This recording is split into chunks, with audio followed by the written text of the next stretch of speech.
Hi, everyone, and welcome to this episode of Soul Seeds, where the lovely Cheryl, also known as the Healthmuse, is my expert for today. And in this episode, we are going to talk about how to enlist the universe in finding your soulmate. So I would love to know more. How did you find your soulmate, Cheryl? Okay, well, I'm going to go back a minute and talk about I was a business owner. I woke up one morning in extreme pain, ended up I had fibromyalgia. I Mm-hmm. started researching what I was going to do to return to wellness because I was not going to live a life of pain and pills. And I was in a 10-year relationship with a guy who decided he didn't want to change.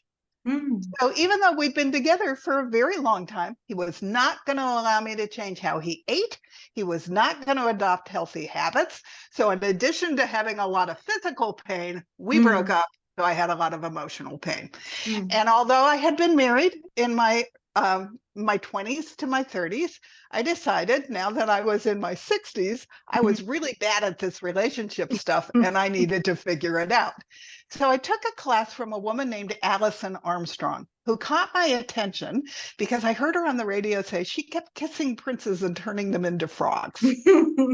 And she ran a 2-weekend seminar, and I went.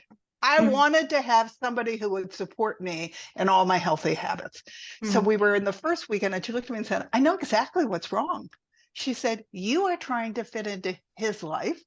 And when you come back next weekend, I want a list of your non-negotiable items of what he needs to do to fit into your life. Right. Okay. Ooh. So I went home and I made my list. And the first thing was I wanted someone to go on a get well journey with me. Right. You And wanted then to I grow with listed, them together instead of growing by right. yourself. Right. I wanted us to both be cooking together, walking together, getting into nature together, breathing together, the whole routine. And I wanted somebody who could keep me on my toes intellectually and who was honest, ethical, successful, loved animals, all the things that are important in my life.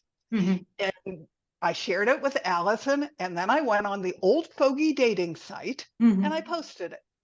Now, I had forever on my refrigerator a quote that I thought was from Goethe, the Mm-hmm. German author. Ended Right. up, he didn't write the whole quote.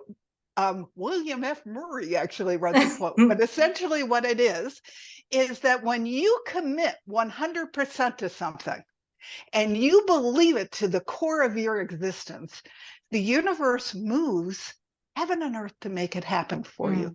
All Yeah. your angels get engaged.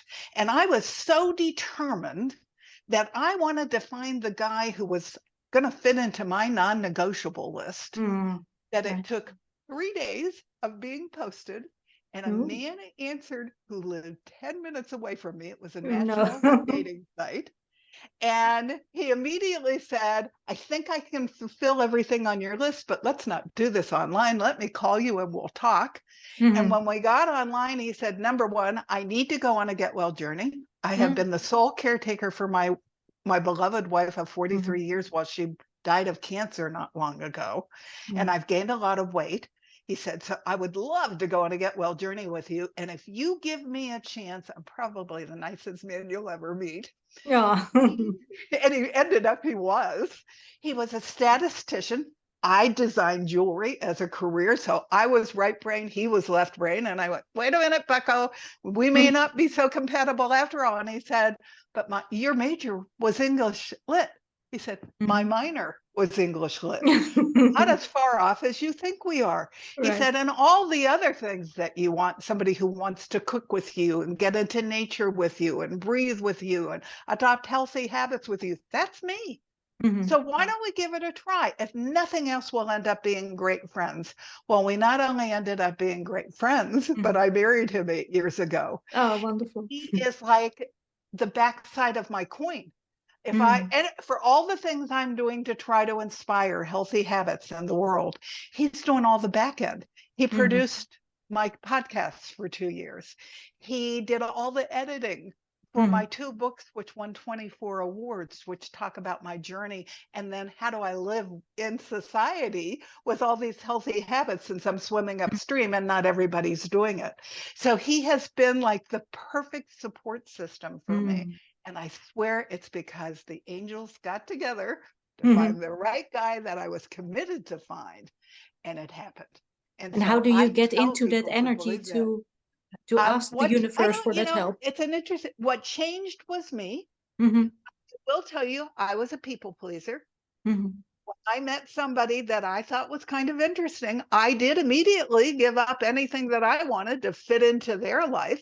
And by having her tell me that that was why my relationships were not working long term, Mm-hmm. I made a commitment that this time was for me. Right. And so I set it out there and I stuck to it. I was not going to settle this time. Mm-hmm. I was going to find the man who wanted to be everything that was on my list. So it was your true core, your faith that you knew this has to happen, that the Yeah. universe, or like you said, your angels came to your support And because I of will your say core that some belief. years before, I had read a book by a woman named Sark, who is the wild, wonderful woman. Mm-hmm. And every day, a girlfriend and I would call each other and tell each other that we were wild, succulent, and juicy because we wanted to believe that we had value and that we were enough to find the right man. So I had done some of that work. It ended up, we both went into a relationship, but it wasn't necessarily the right relationship for me. But at least I had already started to build up my own self-love. Mm-hmm. And this was the final step. If you don't work on your self-love first, you are not setting the example of how you want this man to love you. Mm. It Yeah. has to start with self-love. And then he'll come along and love you the way that you're demanding because you are exuding that Yeah. that's what you are. Yeah. And so That's what that's you're the worthy first of. step that I had missed. Yeah. You Yeah. have to love yourself. And then you set that on the plate that then he has to come and love you and cherish you the way you love and cherish yourself. Oh yeah. And we often forget to love ourselves. We want love, we seek it from others, and Right. then we tend to forget But if you're ourselves a not doing bit. it for yourself, you are an empty hole that cannot be filled up. So Mm. it Yeah. has to start with you. It has to start with you. And then magic can happen, right? And then the magic will happen. Mm. I've had several clients who have tried this and had success. Yeah. So it's once you believe that you are valuable enough to get what's important to you, which is where the self-love begins, that Right. the universe takes note. Where you put energy is where the universe puts energy. Where you put energy is where your brain puts energy. And where you put energy is where your heart brain puts energy. And that's what creates it in your life. Oh, that's perfect. Oh, I think we're all going to start doing that after this episode. Thank you so much, Cheryl. You're Thank you. so welcome.